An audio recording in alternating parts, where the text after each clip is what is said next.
TP. Chandrasekharan വധക്കേസിൽ പ്രതികൾക്ക് തിരിച്ചടി. വിചാരണ കോടതി വിധി ഹൈക്കോടതി ശരിവച്ചിരിക്കുകയാണ്. ശ്രീകാന്ത് വിവരങ്ങളുമായി കൊച്ചിയിൽ നിന്ന് ചേരുന്നുണ്ട്. ശ്രീകാന്തിലേക്ക് അല്പസമയത്തിനകം തന്നെ തിരികെ എത്താം. ടി.പി. ചന്ദ്രശേഖരൻ വധക്കേസിൽ വിചാരണ കോടതിയുടെ വിധി ശരിവച്ചിരിക്കുന്നു ഹൈക്കോടതി എന്നുള്ള വിവരമാണ് ഏറ്റവും ഒടുവിലായി പുറത്തുവരുന്നത്. 12 പ്രതികളുടെ ജീവപര്യന്തം ശരിവച്ചിരിക്കുന്നു ഹൈക്കോടതി. 3 അപ്പീലുകൾ കോടതിയുടെ പരിഗണനയിലുണ്ടായിരുന്നു. ഒന്ന് പ്രതികളുടേത്, മറ്റൊന്ന് പരമാവധി ശിക്ഷ നൽകണമെന്ന സർക്കാരിൻ്റേത്, ചിലരെ വെറുതെ വിട്ടതിനെതിരായ കെ രമയുടെ അപ്പീൽ. ഇതൊക്കെ കോടതിയുടെ പരിഗണനയിലേക്ക് വന്നിട്ടുണ്ട് എന്നാണ് മനസ്സിലാക്കുന്നത്. ഇപ്പോൾ ഏറ്റവും പ്രധാനപ്പെട്ട വിവരമായി പുറത്തു വരുന്നത് ടി.പി. ചന്ദ്രശേഖരൻ വധക്കേസിൽ പ്രതികൾക്ക് തിരിച്ചടി എന്നുള്ളതാണ്. വിചാരണ കോടതി വിധി ഹൈക്കോടതി ശരിവച്ചിരിക്കുകയാണ്. എന്താണ് കോടതി വ്യക്തമാക്കിയത്, എന്താണ് വിധിയുടെ വിശദാംശങ്ങൾ എന്നുള്ള കാര്യം അല്പസമയത്തിനകം തന്നെ ശ്രീകാന്ത് കൊച്ചിയിൽ നിന്ന് അതിൻ്റെ വിശദമായ വിവരങ്ങൾ നൽകും. രാഷ്ട്രീയ കേരളം ആ വിധി ശ്രദ്ധയോടുകൂടി കാത്തിരിക്കുകയായിരുന്നു. ഇപ്പോൾ അത് ഹൈക്കോടതിയിൽ നിന്ന് വന്നിരിക്കുന്നു. ടി.പി. ചന്ദ്രശേഖരൻ വധക്കേസിൽ പ്രതികൾക്ക് തിരിച്ചടി എന്നുള്ളതാണ്. ഗൂഢാലോചനയുടെ ഭാഗമായി പ്രതി ചേർത്തു എന്നുള്ള പ്രതികളുടെ വാദം അത് ചൂണ്ടിക്കാട്ടിക്കൊണ്ട് കോടതിയെ സമീപിച്ച സാഹചര്യം. അതിനൊടുവിൽ ഇപ്പോൾ പ്രതികൾക്ക് തിരിച്ചടി എന്നുള്ള വാർത്തയാണ് ഹൈക്കോടതിയിൽ നിന്ന് വരുന്നത്. ശ്രീകാന്ത് അതിൻ്റെ വിവരങ്ങൾ അല്പസമയത്തിനകം തന്നെ പങ്കുവയ്ക്കും. ശ്രീകാന്തിലേക്ക് ഉടൻ തന്നെ എത്താം. ശ്രീകാന്തിനെ കണക്ട് ചെയ്യുന്നേ ഉള്ളൂ. ശ്രീകാന്ത് അതിൻ്റെ വിവരങ്ങൾ ശേഖരിച്ചു കൊണ്ടിരിക്കുകയാണ്. ടി.പി. ചന്ദ്രശേഖരൻ വധക്കേസിൽ പ്രതികൾക്ക് തിരിച്ചടി ഉണ്ടായിരിക്കുന്നു. വിചാരണ കോടതി വിധി ഹൈക്കോടതി ശരിവച്ചിരിക്കുകയാണ്. വിവിധ അപ്പീലുകൾ കോടതിയുടെ പരിഗണനയിലേക്ക് വരുന്ന സാഹചര്യമുണ്ടായിരുന്നു. പരമാവധി ശിക്ഷ പ്രതികൾക്ക് നൽകണം എന്നുള്ളതായിരുന്നു സർക്കാരിൻ്റെ അപ്പീൽ. അതുപോലെ ചിലരെ വെറുതെ വിട്ടതിനെതിരെ കോടതിയെ സമീപിക്കുകയായിരുന്നു കെ രമ. അതുപോലെ പ്രതി ചേർത്തത് ഗൂഢാലോചനയുടെ ഭാഗമായിട്ടാണ് എന്നുള്ള കാര്യമായിരുന്നു പ്രതികൾ ചൂണ്ടിക്കാട്ടിയിരുന്നത്. ഇപ്പോൾ കോടതിയിൽ നിന്ന് അതിൽ വിധി വരികയാണ്. വെറുതെ വിടണം എന്നുള്ള പ്രതികളുടെ ആവശ്യം തള്ളിയിരിക്കുകയാണ്. Justice A K. Jayasankar Nambiar, justice Kauser Edappagath എന്നിവരുൾപ്പെട്ട ഡിവിഷൻ ബെഞ്ചാണ് ഈ കേസ് പരിഗണിച്ചത്. 12 പ്രതികളാണ് ശിക്ഷാവിധിക്കെതിരെ അപ്പീൽ നൽകിയിട്ടുള്ളത്. അതേസമയം പ്രതികൾക്ക് പരമാവധി ശിക്ഷ നൽകണം എന്നാവശ്യപ്പെട്ട് പ്രോസിക്യൂഷൻ അപ്പീൽ നൽകുന്നത് നമ്മൾ കണ്ടിരുന്നു. CPIM നേതാവ് പി മോഹൻ ഉൾപ്പെടെയുള്ളവരെ വിട്ടയച്ചതിനെതിരെയായിരുന്നു കെ രമയുടെ അപ്പീൽ. ശ്രീകാന്ത് വിവരങ്ങളുമായി ചേരുന്നുണ്ട് എന്നാണ് മനസ്സിലാക്കുന്നത്. ശ്രീകാന്ത്, വിവരങ്ങൾ എന്താണ്? വിധിയുടെ വിശദാംശങ്ങൾ എന്താണ് ശ്രീകാന്ത്? ഏറ്റവും പ്രധാനപ്പെട്ട വാർത്തയാണ് ഇപ്പോൾ ഹൈക്കോടതിയിൽ നിന്നും വരുന്നത്. ടി.പി. ചന്ദ്രശേഖരൻ വധക്കേസുമായി ബന്ധപ്പെട്ട് നേരത്തെ വിചാരണ കോടതി ശിക്ഷിച്ച 10 പ്രതികളുടെ ശിക്ഷാവിധി ഇപ്പോൾ ശരിവച്ചിരിക്കുന്നു ഹൈക്കോടതി. ഈ 10 പേരും ജീവപര്യന്തം തടവ് ശിക്ഷ അനുഭവിക്കേണ്ടി വരും. അതിനപ്പുറം കുറച്ചുകൂടി കടന്നിരിക്കുന്നു കോടതി എന്നുള്ളതാണ് ഏറ്റവും പ്രധാനപ്പെട്ട കാര്യം. അതായത് കെ രമ നൽകിയ ഹർജിയിൽ 2 പേരെ കൂടി, നേരത്തെ വെറുതെ വിട്ട 2 പേരെ കൂടി ജീവപര്യന്തം തടവിന് ശിക്ഷിച്ചിരിക്കുന്നു. കെ കൃഷ്ണൻ, ജ്യോതി ബാബു എന്നിവരെ വെറുതെ വിട്ട നടപടിയാണ് കോടതി റദ്ദാക്കിയിട്ടുള്ളത്. ഇവർക്ക് ശിക്ഷ, ജീവപര്യന്തം തടവ് ശിക്ഷ ഇവർക്കും വിധിച്ചിരിക്കുന്നു ഹൈക്കോടതി എന്നുള്ളതാണ് ഏറ്റവും പ്രധാനപ്പെട്ട കാര്യം. അതായത് സുപ്രധാനമായ വിധി ഹൈക്കോടതിയിൽ നിന്നും വന്നിരിക്കുന്നു. ജസ്റ്റിസ് ജയശങ്കരൻ നമ്പ്യാർ, കൗസർ എടപ്പകത്ത് എന്നിവരുടെ ഡിവിഷൻ ബെഞ്ചിൽ നിന്നാണ് ഈ വിധി ഇപ്പോൾ വന്നിട്ടുള്ളത്. അതായത് ടി.പി. ചന്ദ്രശേഖരൻ വധക്കേസിൽ പ്രതികൾ സമർപ്പിച്ച ഹർജി ഇപ്രകാരമായിരുന്നു: വിചാരണ കോടതി തങ്ങൾക്ക് വിധിച്ച ജീവപര്യന്തം തടവ് ശിക്ഷ അത് റദ്ദാക്കണം. ഇതായിരുന്നു അവരുടെ ആവശ്യം. അത് പാടെ തള്ളിയിരിക്കുന്നു കോടതി. 10 പേർക്കും ജീവപര്യന്തം തടവ് ശിക്ഷ അത് ശരിവച്ചിരിക്കുന്നു ഹൈക്കോടതി. രണ്ടാമത്തേത് സംസ്ഥാന സർക്കാരിന്റെ ആവശ്യമായിരുന്നു ഈ പ്രതികൾക്ക് പരമാവധി ശിക്ഷ നൽകണം എന്നുള്ളത്. പക്ഷേ ആ വിഷയത്തിൽ കോടതിയിൽ നിന്നും തീരുമാനങ്ങൾ വന്നില്ല. പക്ഷേ കെ രമ നൽകിയ ഹർജിയിൽ ഇപ്പോൾ വിധി ഉണ്ടായിരിക്കുന്നു. 2 പേർക്ക്, നേരത്തെ കോടതി വെറുതെ വിട്ട, വിചാരണ കോടതി വെറുതെ വിട്ട 2 പേർ, കെ കൃഷ്ണൻ, ജ്യോതി ബാബു എന്നിവരെ വെറുതെ വിട്ട നടപടി കോടതി റദ്ദാക്കിയിരിക്കുന്നു. ഈ 2 പേർക്ക് കൂടി ജീവപര്യന്തം തടവ് ശിക്ഷ ഹൈക്കോടതിയിൽ നിന്നും വരുന്നു. കനത്ത തിരിച്ചടി ടി.പി. വധക്കേസിൽ CPIM നേതാക്കൾക്ക് ഉണ്ടായിരിക്കുന്നു എന്നുള്ളതാണ്. അതേസമയം തന്നെ പി മോഹനൻ, CPIMന്റെ കോഴിക്കോട് ജില്ലാ സെക്രട്ടറിയായ പി മോഹനനെ വെറുതെ വിട്ട നടപടി അത് റദ്ദാക്കണം എന്ന കെ രമയുടെ ആവശ്യം അംഗീകരിക്കപ്പെട്ടില്ല. പി മോഹനനെ വെറുതെ വിട്ട വിചാരണ കോടതിയുടെ തീരുമാനം അത് ഹൈക്കോടതി ശരിവച്ചിരിക്കുന്നു. അതായത് പി മോഹനെതിരായി കോടതിയിൽ നിന്നും ഉത്തരവില്ല, നടപടികളില്ല. പി മോഹനെ ഹൈക്കോടതി, വിചാരണ കോടതി എന്താണോ പി മോഹനെ അനുകൂലമായ നിലപാടെടുത്തത് അത് ഹൈക്കോടതി ശരിവച്ചിരിക്കുന്നു. ഒരേ സമയം തന്നെ CPIMനെ സംബന്ധിച്ചിടത്തോളം കനത്ത തിരിച്ചടി ഈ വിഷയത്തിൽ വരുന്നു. പി മോഹനൻ ഈ കെ രമയുടെ ആവശ്യം അത് തള്ളിക്കൊണ്ട് പി മോഹനെ തൽക്കാലം വെറുതെ വിട്ടിരിക്കുന്നു. ഈ കേസിലേക്ക് പി മോഹനൻ കടന്നു വരുന്നില്ല. അദ്ദേഹത്തെ വെറുതെ വിട്ട നടപടി റദ്ദാക്കണം എന്ന കെ രമയുടെ ആവശ്യം ഹൈക്കോടതി ഉൾക്കൊള്ളുന്നില്ല. എസ് ശ്രീകാന്ത് വിവരങ്ങൾ നൽകിക്കൊണ്ടിരിക്കുകയാണ്. ടി പി ചന്ദ്രശേഖരൻ വധക്കേസിൽ പ്രതികൾക്ക് കനത്ത തിരിച്ചടി ഉണ്ടായിരിക്കുന്നു. വിചാരണ കോടതി വിധി ഹൈക്കോടതി ശരിവച്ചിരിക്കുകയാണ്. വിധി ചോദ്യം ചെയ്ത് പ്രതികൾ നൽകിയ അപ്പീൽ തള്ളിയിരിക്കുന്നു. 10 പ്രതികളുടെ ജീവപര്യന്തം ശരിവച്ചിരിക്കുകയാണ്. നേരത്തെ വിചാരണ കോടതി വെറുതെ വിട്ട 2 പേർക്ക് കൂടി ജീവപര്യന്തം വരുന്നു എന്നുള്ളത് ശ്രദ്ധേയമാണ്. അതേപോലെ കെ രമ അപ്പീൽ ആവശ്യപ്പെട്ടതുപോലെ പി മോഹൻ അടക്കമുള്ളവരെ വെറുതെ വിട്ടതിനെതിരായ അപ്പീൽ, അതിൽ കോടതി നിലപാട് വ്യക്തമാക്കുന്നു. പി മോഹനെ വെറുതെ വിട്ട വിചാരണ കോടതിയുടെ നടപടി ശരിയാണ് എന്ന വിലയിരുത്തലിലേക്കാണ് കോടതി എത്തിയിരിക്കുന്നത്. എസ് ശ്രീകാന്ത് ചേരുന്നുണ്ട് വിവരങ്ങളുമായി. ശ്രീകാന്ത്, ഇത് രാഷ്ട്രീയ കേരളം ഉറ്റുനോക്കുന്ന ഒരു വിധിയായിരുന്നു. തെരഞ്ഞെടുപ്പൊക്കെ അടുത്തിരിക്കുന്ന പശ്ചാത്തലമായിരുന്നു. അതിനിടയിൽ ഈ വെറുതെ വിട്ട 2 പേർക്ക് കൂടി ജീവപര്യന്തം എന്നുള്ളത് പ്രധാനമാണെങ്കിലും ഈ പി മോഹനുമായി ബന്ധപ്പെട്ട് വെറുതെ വിട്ട നടപടി ശരിവെക്കുന്നു എന്നുള്ളത് CPIM-ന് വലിയ ആശ്വാസമായി മാറുന്നുണ്ടല്ലോ ശ്രീകാന്ത്.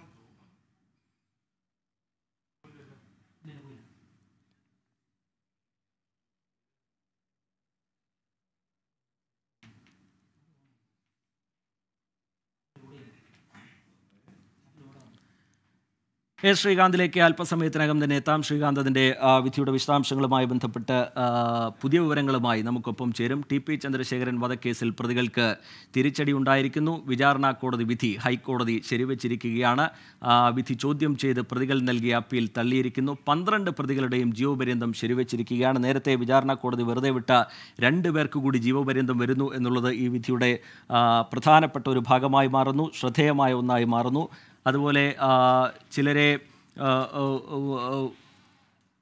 വെറുതെ വിട്ട നടപടിക്കെതിരെ, പി മോഹൻ അടക്കമുള്ളവരെ വെറുതെ വിട്ട നടപടിക്കെതിരെ അതിനെ ചോദ്യം ചെയ്തുകൊണ്ടായിരുന്നു കെ രമയുടെ അപ്പീൽ. അതിൽ പി മോഹനെ വെറുതെ വിട്ട നടപടി ഹൈക്കോടതി ശരിവെക്കുകയാണ്.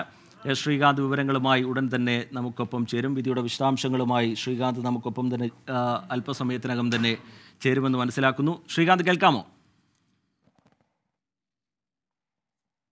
ശ്രീകാന്ത് കേൾക്കാമോ? ശ്രീകാന്ത്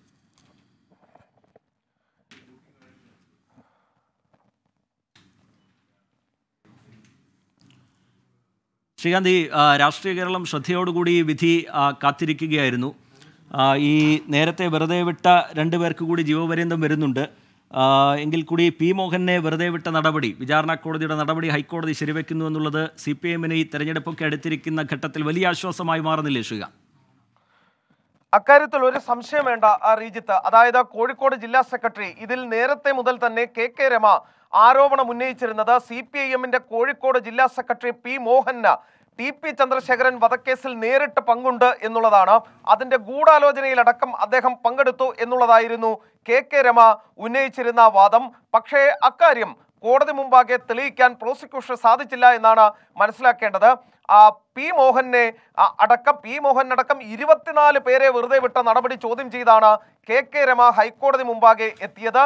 കെ രമയുടെ ഈ ആവശ്യത്തിൽ 2 പേരെ ഇപ്പോൾ ജീവപര്യന്തം തടവിന് കോടതി ശിക്ഷിച്ചിരിക്കുന്നു. ബാക്കിയുള്ളവരെ വെറുതെ വിട്ട ആ നടപടി കോടതി ശരിവെക്കുകയും ചെയ്തിട്ടുണ്ട്. അതിൽ കെ കൃഷ്ണൻ, അതോടൊപ്പം തന്നെ ജ്യോതി ബാബു എന്നിവരെ വെറുതെ വിട്ട നടപടിയാണ് ഹൈക്കോടതി റദ്ദാക്കിയത്.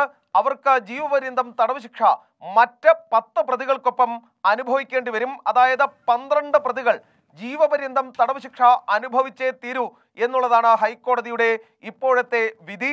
നേരത്തെ ലംബു പ്രദീപന് 3 വർഷത്തെ തടവ് ശിക്ഷ നൽകിയിരുന്നു. ലംബു പ്രദീപൻ എന്നുള്ളതാണ് ഇതിൽ നിന്ന് മനസ്സിലാക്കേണ്ടത്. ശ്രീകാന്തിലേക്ക് വരാം. ഇപ്പോൾ തിരുവഞ്ചൂർ രാധാകൃഷ്ണൻ സംസാരിക്കും. ഒരു കൊലപാതകമായിരുന്നു ശ്രീ ടി പി ചന്ദ്രശേഖരന്റെ വധിക്കുന്നതിന് വേണ്ടി നടത്തിയത്. അതിൽ സംസ്ഥാനത്തിന് പുറത്തുള്ള ഗുണ്ടകളുണ്ടായിരുന്നു, ബോംബെ കേന്ദ്രീകൃതമായി പ്രവർത്തിച്ചുകൊണ്ടിരുന്ന കുറേ ആളുകളുണ്ടായിരുന്നു. ഇവരെല്ലാവരും കൂടെ ഈ ഗുണ്ടാ സംഘം ഒരുമിച്ച് ചേർന്നാണ് മുഴക്കോടി മലയിൽ അവർ തമ്പടിച്ചിരുന്ന സ്ഥലത്ത് നിന്ന് പോലീസ് അവരെ പിടിച്ചത്. പോലീസിന്റെ ഹിസ്റ്ററിയിൽ ഏറ്റവും കൂടുതൽ റെക്കോർഡുണ്ടാക്കിയ ഒരു ഇൻവെസ്റ്റിഗേഷനാണ്. അന്ന് ആ ഇൻവെസ്റ്റിഗേഷന് നേതൃത്വം കൊടുത്ത പോലീസ് ഉദ്യോഗസ്ഥരെ ഞാൻ ഇപ്പോഴും ഒരിക്കൽ കൂടി അഭിനന്ദിക്കുകയും ചെയ്യണം. ഈ കേസിൽ പ്രതികളായിട്ടുള്ള ആളുകൾ അവരെല്ലാം നിരപരാധികളാണ് എന്ന് അന്നും CPM പറഞ്ഞിരുന്നു. അതിന്റെ തുടർന്നുള്ള അവരുടെ നിലപാടുകളിലും ആ രൂപത്തിൽ തന്നെയാണ് ഉണ്ടായിരുന്നത്. ഞങ്ങൾ അതിനോട് കൃത്യതയോടുകൂടി തന്നെ അന്ന് മറുപടിയും പറഞ്ഞിട്ടുണ്ട്. ഇന്ന് ഞങ്ങളെടുത്ത നിലപാട് കറക്റ്റാണ് എന്ന് ഹൈക്കോടതി കണ്ടെത്തിയതിലുള്ള സന്തോഷം ഞാൻ രേഖപ്പെടുത്തുകയാണ്. പി മോഹനന് പക്ഷേ ആ ഒരു ആവശ്യം കോടതി നിരാകരിച്ചിട്ടുണ്ട്. അത് അദ്ദേഹത്തെ വിട്ടയച്ചത് ശരിയായിരുന്നുള്ള മറുപടിയാണ്. ഇല്ല, കീഴ്ക്കോടതി തന്നെ പി മോഹനെ അന്ന് വിട്ടിരുന്നു. അന്ന് പി മോഹനെ കീഴ്ക്കോടതി തന്നെ വിട്ടിരുന്നു. അതിന്റെ ഡീറ്റെയിൽസ് ഞാനിപ്പോൾ പറയുന്നില്ല. അത് ഈ സന്ദർഭത്തിൽ ചർച്ച ചെയ്യാൻ പറ്റുന്ന ഒരു വിഷയമല്ലത്. അതുകൊണ്ട് ഞാനത് പറയുന്നില്ല. കീഴ്ക്കോടതി അന്നും ശ്രീ പി മോഹനെ വിട്ടിരുന്നു. ഇപ്പോൾ വന്നിരിക്കുന്ന എന്താ, അന്ന് കുറ്റക്കാരായി കണ്ടെത്തിയിട്ടുള്ള ആളുകൾ, അന്ന് കോഴിക്കോട് സബ് ജയിലിലുണ്ടായിരുന്ന ആളുകൾ, ശിക്ഷയ്ക്ക് വിധേയരായിട്ടുള്ള ആളുകൾ, അവർ കാര്യമായി ഒരു വ്യത്യാസവും ഇല്ലാതെയാണല്ലോ ഹൈക്കോടതിയുടെ വിധി വന്നിട്ടുള്ളത്. അപ്പോൾ കീഴ്ക്കോടതിയുടെ വിധി പൂർണ്ണമായും ശരിയാണ് എന്ന് ഹൈക്കോടതി അംഗീകരിച്ചിട്ടുള്ളതായിട്ടാണ് ഞാൻ വിധിന്യായം വായിക്കാതെ തന്നെ എൻ്റെ ഒരു ചിന്ത. ശരി, സംഭവം നടക്കുന്ന സമയത്ത് ആഭ്യന്തരമന്ത്രിയായിരുന്ന തിരുവഞ്ചൂർ രാധാകൃഷ്ണൻ പ്രതികരിക്കുകയായിരുന്നു. എസ് ശ്രീകാന്ത് തുടരുന്നുണ്ട്. ശ്രീകാന്ത്, ഈ കേസുമായി ബന്ധപ്പെട്ട് ഇതിലെ പ്രതികൾ രക്ഷപ്പെടണം എന്നാഗ്രഹിക്കുന്ന ഒരു സർക്കാരാണ് ഇപ്പോഴുള്ളത് എന്നുള്ള വിമർശനമാണല്ലോ സജീവമായി പ്രതിപക്ഷത്തിൻ്റെയൊക്കെ ഭാഗത്ത് നിന്ന് നമ്മൾ ഉയർന്നു കേട്ടത്. അതിനിടയിൽ പ്രോസിക്യൂഷൻ കോടതിയിൽ സ്വീകരിച്ച നിലപാടെന്തായിരുന്നു? അതിൻ്റെ വിശദാംശങ്ങൾ എന്തായിരുന്നു ശ്രീകാന്ത്? സർക്കാരിന്റെ നിലപാട് ഇക്കാര്യത്തിൽ ഈ പ്രതികൾക്കുള്ള ശിക്ഷ കുറഞ്ഞുപോയി എന്നതായിരുന്നു സർക്കാരിന്റെ അപ്പീലിൽ ഉണ്ടായിരുന്നത്. ആ അപ്പീലിന്മേൽ കോടതിയിൽ വാദം നടക്കുകയും ചെയ്തു. പക്ഷേ അത് എത്രമാത്രം കാര്യക്ഷമമായി ആ വാദം നടന്നു എന്നുള്ളത് സംശയകരമാണ്. അത് പ്രതിപക്ഷം നേരത്തെ ആരോപിച്ചിരുന്നത് പോലെ തന്നെ അതിൽ കാര്യമായ വാദം അക്കാര്യത്തിൽ നടന്നു എന്നുള്ള കാര്യത്തിൽ സംശയിക്കേണ്ടതുണ്ട്. പക്ഷേ ആ വിഷയത്തിലേക്ക്, പ്രതികളുടെ ശിക്ഷാവിധി ഉയർത്തുന്നത് സംബന്ധിച്ച ഭാഗത്തേക്ക് കോടതി കടന്നിട്ടില്ല. നേരെ മറിച്ച് ഈ പ്രതികൾക്ക് 10 പ്രതികൾക്ക് ജീവപര്യന്തം തടവ് ശിക്ഷ വിധിച്ച ആ വിചാരണ കോടതിയുടെ ഉത്തരവ് അത് റദ്ദാക്കണമെന്നാവശ്യപ്പെട്ട പ്രതികളുടെ ഹർജി ഉണ്ടായിരുന്നു. അതിപ്പോൾ കോടതി തള്ളിയിരിക്കുകയാണ്. പ്രതികൾ ജീവപര്യന്തം തടവ് ശിക്ഷ അനുഭവിച്ചേ തീരൂ എന്ന് ഹൈക്കോടതിയിൽ നിന്നും ഉത്തരവ് വന്നിരിക്കുന്നു. രണ്ടാമത്തെ ഹർജിയായി കോടതി എടുത്തത് കെ രമയുടെ ഹർജിയാണ്. അതിൽ 24 പേരെ വെറുതെ വിട്ട നടപടി പുനഃപരിശോധിക്കണം എന്നുള്ളതായിരുന്നു കെ രമയുടെ ആവശ്യം. അതിൽ പി മോഹന്റെ പേരും പ്രധാനമായും പറഞ്ഞിരുന്നു. പക്ഷേ അതിൽ 2 പേരെ, കെ കൃഷ്ണൻ, ജ്യോതി ബാബു എന്നീ 2 പേരെയാണ് ഇപ്പോൾ വെറുതെ വിട്ട നടപടി റദ്ദാക്കിയിട്ടുള്ളത്. ഇവർക്ക് ഈ കേസുമായി നേരിട്ട് ബന്ധമുണ്ട് എന്ന് കോടതിക്ക് സംശയാതീതമായി കോടതിക്ക് മുമ്പാകെ തെളിയിക്കാൻ പ്രോസിക്യൂഷന് സാധിച്ചു എന്നാണ് ഇതിൽ നിന്നും മനസ്സിലാകുന്നത്. ഒപ്പം തന്നെ കെ രമ ഇതിൽ ഇംപ്ലീഡ് ചെയ്തിരുന്നു, ഇംപ്ലീഡിംഗ് പെറ്റീഷണർ ആയിരുന്നു. കെ രമയ്ക്കും അതിന് സാധിക്കുകയും ചെയ്തു. അതിൻ്റെ അടിസ്ഥാനത്തിലാണ് ഇവരും ജീവപര്യന്തം തടവ് ശിക്ഷ അനുഭവിക്കണം എന്ന് ഇപ്പോൾ കോടതി പറയുന്നത്. പക്ഷേ പി മോഹനൻ, CPIMന്റെ കോഴിക്കോട് ജില്ലാ സെക്രട്ടറിയായ പി മോഹനൻ ഈ കേസിൽ ഗൂഢാലോചന നടത്തിയിട്ടുണ്ടെന്നും CPIM നേതാക്കൾ, ഉന്നത നേതാക്കൾ ഉൾപ്പെട്ടതാണ് ഈ കൊലപാതകം നടത്തിയത് എന്നും കെ രമ നേരത്തെ ആരോപിച്ചിരുന്നു. പക്ഷേ പി മോഹന് എതിരായി തെളിവുകൾ കാര്യമായി ഹാജരാക്കാൻ സാധിച്ചില്ല പ്രോസിക്യൂഷന് എന്ന് കോടതി വിലയിരുത്തുന്നു. നേരത്തെ വിചാരണ കോടതിയും പി മോഹൻ അടക്കം 24 പേരെ വെറുതെ വിട്ടത് ഈ തെളിവുകളുടെ അഭാവത്താലാണ്. അത് ഹൈക്കോടതി ഇപ്പോൾ ശരിവെക്കുകയും ചെയ്തിരിക്കുന്നു. അത് CPIMനെ സംബന്ധിച്ചിടത്തോളം വളരെ ആശ്വാസകരമായ കാര്യമാണ്. മറ്റൊന്ന് PK കുഞ്ഞനന്തന്റെ കാര്യമാണ്. PK കുഞ്ഞനന്തനെ സംബന്ധിച്ചിടത്തോളം അദ്ദേഹത്തിന്റെ ഭാര്യ ഈ വിഷയത്തിൽ ഒരു ഹർജി ഹൈക്കോടതിയിൽ നൽകിയത് അദ്ദേഹത്തെ കുറ്റമുക്തൻ ആക്കണം എന്നാവശ്യപ്പെട്ടാണ്. പക്ഷേ PK കുഞ്ഞനന്തന്റെ ശിക്ഷ ശരിവെച്ചിരിക്കുന്നു. പക്ഷേ PK കുഞ്ഞനന്തൻ ഈ ശിക്ഷ അനുഭവിച്ചവരവേ അദ്ദേഹം മരണപ്പെടുകയുണ്ടായി. അതിനാൽ അതിന് ഈ ശിക്ഷാവിധിക്ക് വലിയ പ്രാധാന്യമുള്ളതായി കരുതുന്നില്ല. എങ്കിലും PK കുഞ്ഞനന്തന്റെ ശിക്ഷയും ഹൈക്കോടതി ശരിവെച്ചിരിക്കുന്നു. അതായത് ഈ കൊലപാതകത്തിൽ CPIMന്റെ മുതിർന്ന നേതാവ്, കണ്ണൂരിൽ നിന്നുള്ള മുതിർന്ന നേതാവ് PK കുഞ്ഞനന്തന് നേരിട്ട് ബന്ധമുണ്ടായിരുന്നു എന്ന് ഹൈക്കോടതിക്ക് ബോധ്യപ്പെട്ടിരിക്കുന്നു. അതിന്റെ അടിസ്ഥാനത്തിലാണ് PK കുഞ്ഞനന്തന്റെ ശിക്ഷ ശരിവെച്ചിരിക്കുന്നത്. അതായത് ഏറെക്കുറെ കെ രമയ്ക്ക് അനുകൂലമായ ഒരു വിധി ഹൈക്കോടതിയിൽ നിന്നും വന്നെന്ന് പറയാം. പക്ഷെ അവരാവശ്യപ്പെട്ട ഒരു പ്രധാന കാര്യം പി മോഹനെ വെറുതെ വിട്ട നടപടി റദ്ദാക്കണം എന്നുള്ളതായിരുന്നു. അത് പക്ഷേ അനുവദിക്കപ്പെടുകയുണ്ടായില്ല. 2012 മെയ് 4 RMP സ്ഥാപക നേതാവായ ടി പി ചന്ദ്രശേഖരനെ വടകരയ്ക്കടുത്ത് വള്ളിക്കാട് അക്രമി സംഘം ബോംബെറിഞ്ഞു വീഴ്ത്തിയ ശേഷം വെട്ടിക്കൊലപ്പെടുത്തി എന്നുള്ള കേസ്, രാഷ്ട്രീയ കേരളം നടുങ്ങിയ കേസ്, വലിയ രാഷ്ട്രീയ കോളിളക്കങ്ങൾക്ക് വഴിവെച്ച കേസ്. അതിലാണ് ഇപ്പോൾ ഹൈക്കോടതിയുടെ ഭാഗത്തു നിന്ന് സുപ്രധാനമായ വിധി ഉണ്ടാകുന്നത്. ടി പി ചന്ദ്രശേഖരൻ വധക്കേസിൽ പ്രതികൾക്ക് തിരിച്ചടിയുണ്ടാകുന്നു. വിചാരണ കോടതി വിധി ഹൈക്കോടതി ശരിവെച്ചിരിക്കുകയാണ്. വിധി ചോദ്യം ചെയ്ത് പ്രതികൾ നൽകിയ അപ്പീൽ തള്ളിയിരിക്കുന്നു. 10 പ്രതികളുടെയും ജീവപര്യന്തം ശരിവെച്ചിരിക്കുന്നു.